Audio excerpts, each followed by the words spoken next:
Monsoon सत्र से पहले आज दिल्ली में ऑल पार्टी मीटिंग हुई, जिसमें पक्ष और विपक्ष के नेता शामिल हुए।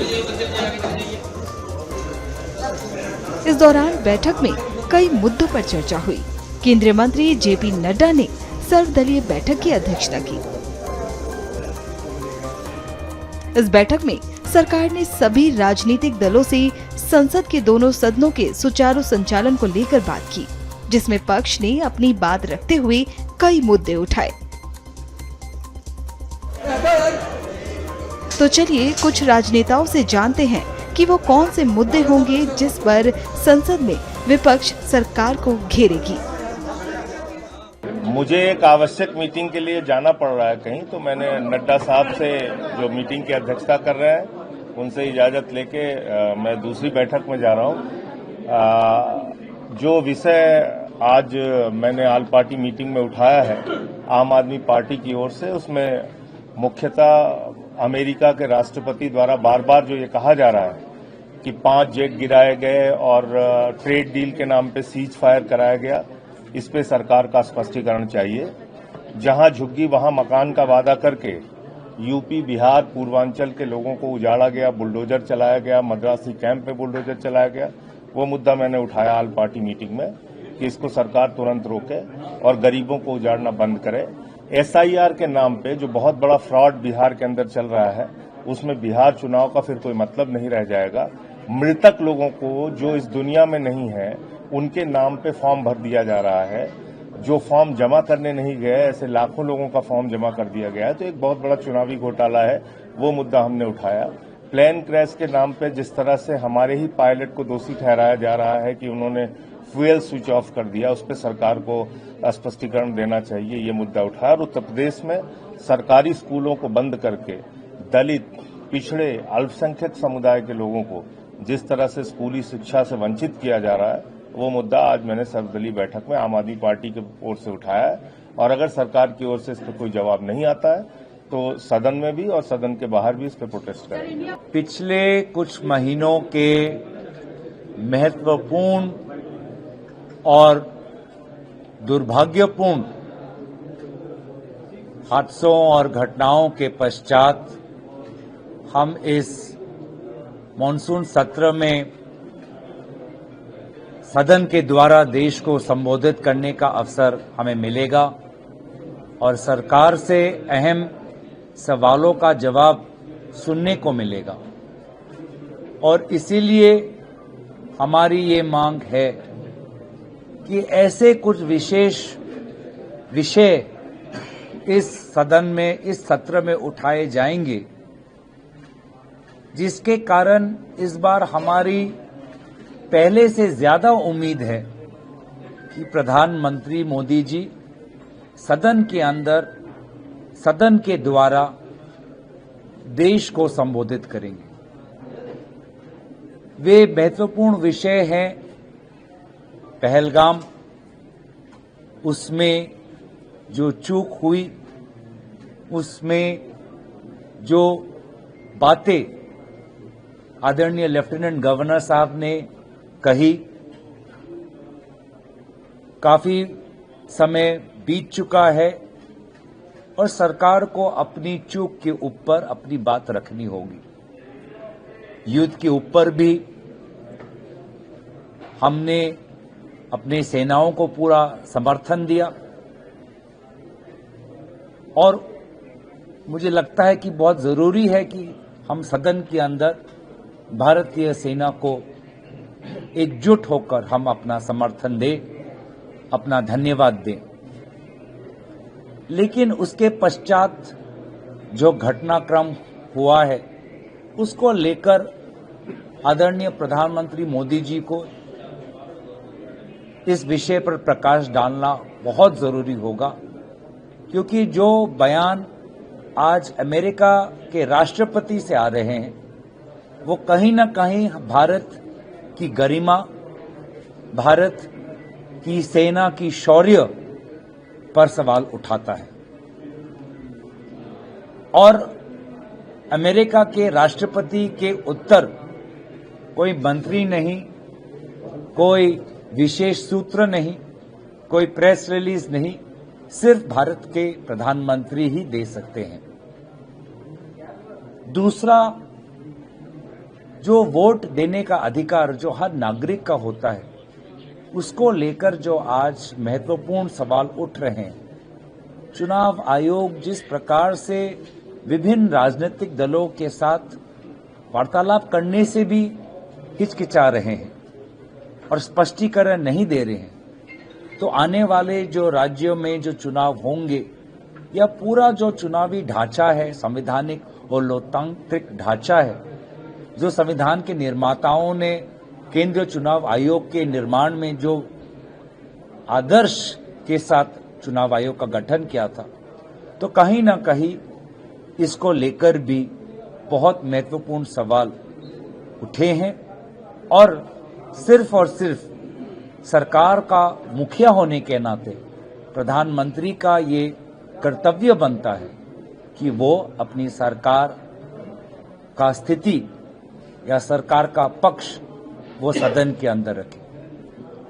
तीसरी बात है कि हम सेना के बड़े अफसरों ने चीन, पाकिस्तान, बांग्लादेश, टू फ्रंट के जो एक्सेस बन चुका है हमारे सीमा पर, उसको लेकर बहुत ही संवेदनशील बात उठाई है।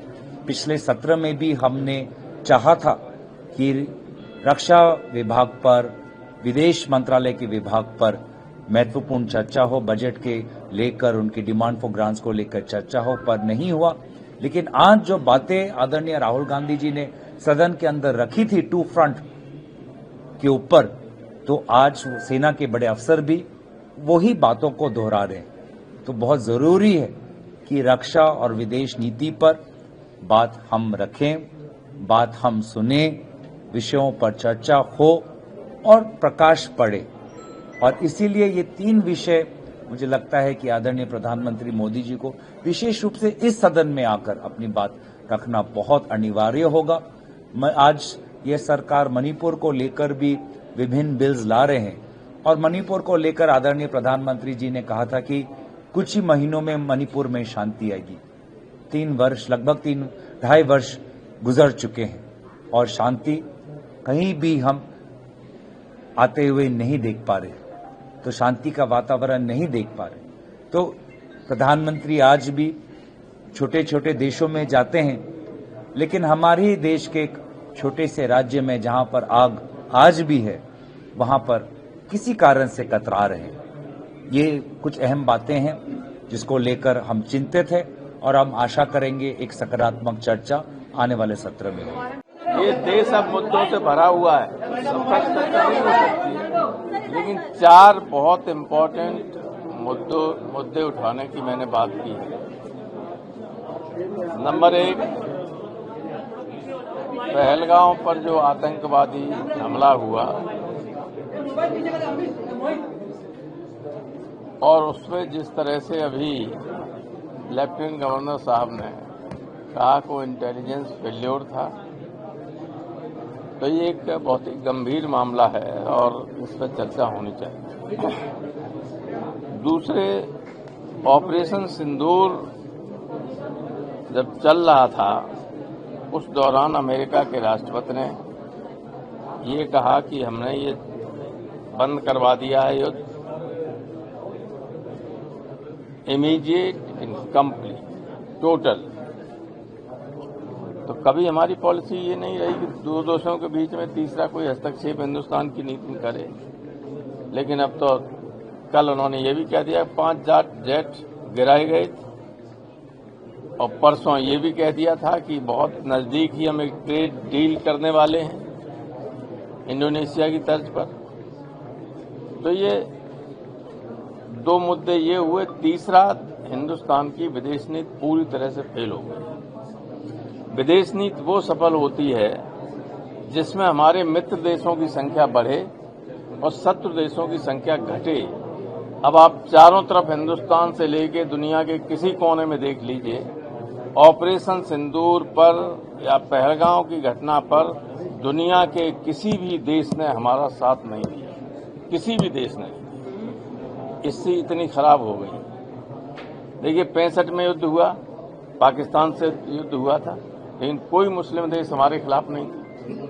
71 में हुआ, पाकिस्तान के 2 टुकड़े हो गए, लेकिन कोई भी मुस्लिम देश हमारे खिलाफ नहीं था। ये जो अटल जी के जमाने में कारगिल युद्ध हुआ, पाकिस्तान से ही था, कोई मुस्लिम देश हिंदुस्तान के खिलाफ नहीं था। लेकिन अब कोई भी हमारे साथ नहीं, मुस्लिम नॉन मुस्लिम कोई भी हो, कोई भी दुनिया का देश नहीं। इतनी असफल विदेश नीति आज तक हिंदुस्तान के इतिहास में किसी भी सरकार की नहीं रही जो अब की है। इस पर चर्चा होना जरूरी है। और इन सबसे भी ज्यादा खतरनाक ये है कि अब पूरी तरह से डेमोक्रेसी खत्म होने जा रही है। जिस तरह से बिहार में SIR स्पेशल इंटेंसिव रिवीजन हो रहा है वोटर लिस्ट का, वो आप सब देख रहे हो। भारतीय संविधान के अनुच्छेद 326 में ये है कि जो 18 साल का है, हो गया है और भारत का नागरिक है, उसको वोट रजिस्टर कराने का अधिकार है। इसका अगर वोट रजिस्टर नहीं होता है तो इसका दूसरा अर्थ ये भी हो सकता है कि वो भारत का नागरिक नहीं है। तो ये अधिकार इलेक्शन कमीशन को भी नहीं और गवर्नमेंट को भी नहीं। ये उसका अधिकार है कि अगर वो भारत का नागरिक है और 18 साल या उससे ऊपर है तो उसका वोट होना चाहिए।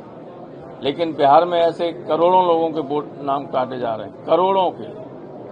4-5 करोड़ लोग तो उनके बिहार के दिल्ली से लेके अहमदाबाद, बम्बई और इस जगह हैं, सब यहाँ मजदूरी करते हैं। इस दिल्ली को बनाते हैं और दिल्ली वाले उन्हें बिगाड़ते हैं। उनको कुछ नहीं देंगे, वोट नहीं देने देंगे, नाम नहीं रजिस्टर करने देंगे। और यहाँ अगर रहते हैं झुग्गी झोपड़ियों में तो उसको बुलडोजर चलाते हैं। हो रहा है कि नहीं हो रहा? क्या कहा था चुनाव के वक्त बीजेपी ने यहाँ कि जिसकी यहाँ झुग्गी झोपड़ी होगी वही मकान मिलेगा। अब क्या कर रही है मुख्यमंत्री? तो ये सारी चीजें हैं जो बहुत गंभीर बातें हैं। इन पे मुझे नहीं लगता कि गवर्नमेंट कोई चर्चा कराएगी। ये हमेशा इस तरह की मीटिंग होती है चुनाव से इसके पहले, सेशन से पहले, और उस पर अमल कभी नहीं होता है। सर, पर इलेक्शन कमीशन कहता आया है कि SIR में आप लैंड रिकॉर्ड भी होंगे, वो भी चलेंगे अगर आपके पास बर्थ सर्टिफिकेट नहीं है। इलेक्शन कमीशन की कोई बात सुनता हूँ, कलेक्टर जो कहता है सो होता है। ये मैं कह के आया हूँ इलेक्शन कमीशन से। आप फॉर्म जो भरते हैं वो जिसको कलेक्टर चाहेगा वो जमा होंगे, वही फीड होंगे, और नहीं चाहेगा तो नहीं होंगे। BLO बनाता रहे। इलेक्शन कमीशन व्यवहार में इलेक्शन कमीशन का जिले पर कोई असर नहीं अब रहा है। अब कोई TN सेशन नहीं है। किसान की नुमाइंदगी तो अकाली दल, श्रोमणी अकाली दल ही करता है। तो सबसे फोरफ्रंट में हमने ये मुद्दा उठाया है, जो लैंड लूटिंग हो रही है, जो दिल्ली से निकाले हुए लीडर्स जो पंजाब के ऊपर हावी होकर पंजाब को कर्जाई कर रहे हैं और लूट कर रहे हैं। और अब ये किसानों की ज़मीन को लूट करने का एक नया केजरीवाल ने सिस्टम डाला, तो उसके खिलाफ श्रोमणी अकाली दल ने आवाज़ उठाई है। और कल से हमारे धरने शुरू हैं। हम पंजाब की 1 इंच ज़मीन भी पंजाब से बाहर इन लैंड लूटर्स को नहीं देने देंगे।